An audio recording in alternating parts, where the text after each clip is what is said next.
Imagine this. You're 16 years old, fleeing your home country with your mom, leaving behind everything you've ever known. You land in a new place, barely speaking the language, and to make ends meet, you're scrubbing toilets at a grocery store. Fast forward a couple of decades, and that same kid, you, is now worth billions, having built one of the most popular apps on the planet. Sounds like a Hollywood blockbuster, right? Well, that's the real-life story of John Coombe, the guy who co-founded WhatsApp and turned it into a $19 billion empire. Today, we're diving into his insane financial journey, how he went from mopping floors to cashing billion-dollar checks. Stick around because this story's got twists, grit, and some serious money lessons you won't want to miss. Let's start at the beginning. John Coombe was born in 1976 in a little village called Fostiv, just outside Kharkiv, Ukraine. Back then, Ukraine was part of the Soviet Union, and life was no picnic.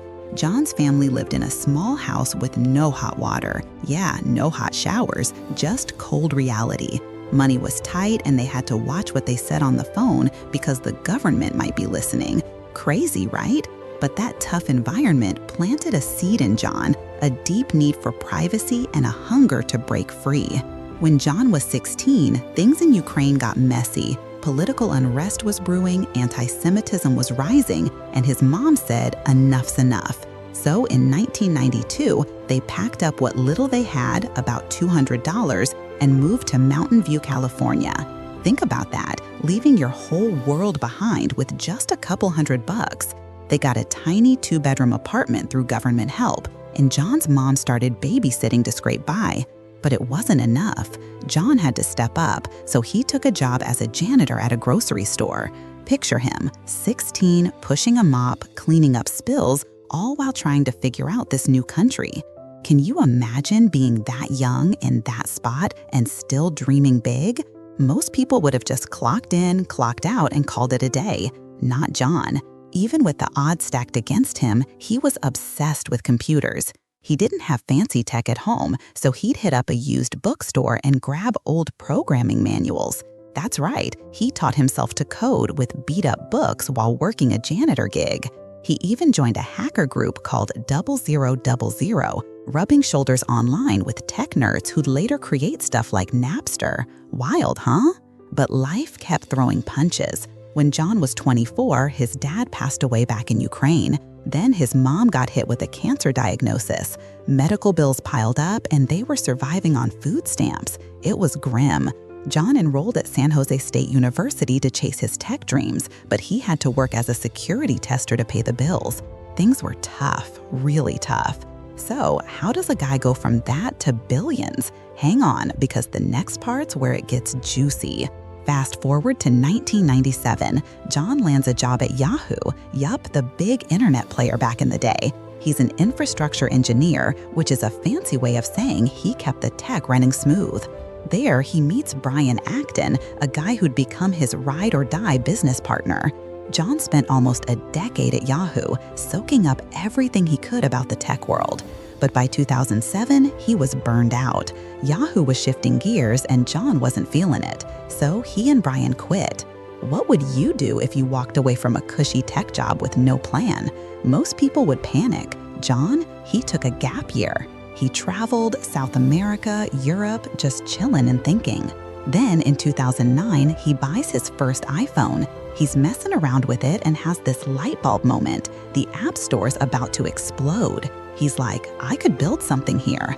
At first, he dreams up WhatsApp as a status update app. Think John's at the gym or John's busy. He ropes in Brian and they start coding. But here's the kicker. It wasn't a messaging app yet. That shift came later, and it's the decision that made him a billionaire. Ever wonder how a random idea turns into a gold mine? Well, keep listening. They launch WhatsApp in November 2009, and it's rough at first. The app's clunky, it crashes, and they almost pull the plug. But John's got this stubborn streak. He's not quitting. They tweak it, pivot to messaging, and suddenly it clicks. Why? Because WhatsApp was simple. No ads, no fluff, just fast private messaging over the internet. In places where SMS cost a fortune, like Europe, India, Latin America, people went nuts for it. By 2011, it's one of the top 20 apps in the US App Store. Word of mouth spread it like wildfire. Here's a fun fact. The name WhatsApp is a pun on What's Up. Clever, right? Jan was dead set on privacy too. No creepy data grabs, no ads cluttering your screen. That came from his Soviet Union days, where privacy was a luxury. Users loved it. By 2014, WhatsApp's got 450 million people chatting on it every month. That's 500 million folks, all from a janitor's brainchild. Insane growth, right? But what happens when a tech giant notices you've built something that big? Enter Facebook. Mark Zuckerberg sees WhatsApp taking over the messaging world and thinks, I need that. In February 2014, he drops an offer, $19 billion. Billion with a B. Jan's stake alone makes him a billionaire on the spot. And get this, he signs the deal on the door of the welfare office where he and his mom used to pick up food stamps. Talk about a full circle moment. From food stamps to a $19 billion payout. Can you even wrap your head around that? But Jan didn't just cash out and bounce. He stayed humble, kept his focus on connecting people. His net worth today? Around $10 billion, give or take, depending on the stock market's mood. Not bad for a guy who started with a mop. So how does a story like that change how you think about money? Let's break it down. First off, perseverance is everything. Jan could have given up a dozen times, leaving Ukraine, losing his dad, scraping by on food stamps. But he didn't. He kept going, even when life sucked. What's the one thing you're facing right now that you could push through?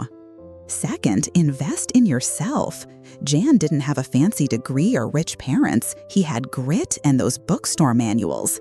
He taught himself a skill, programming, that flipped his life upside down. What skill could you pick up that might change your game? Third, spot the opportunity. Jan saw the iPhone app boom coming and jumped on it. He didn't wait for permission or a perfect plan. He just built something. What's the next big thing you could get in on early? Fourth, keep it simple. WhatsApp wasn't flashy. It did one thing, messaging, and did it better than anyone else. No ads, no nonsense. Ever notice how the simplest ideas often make the most money?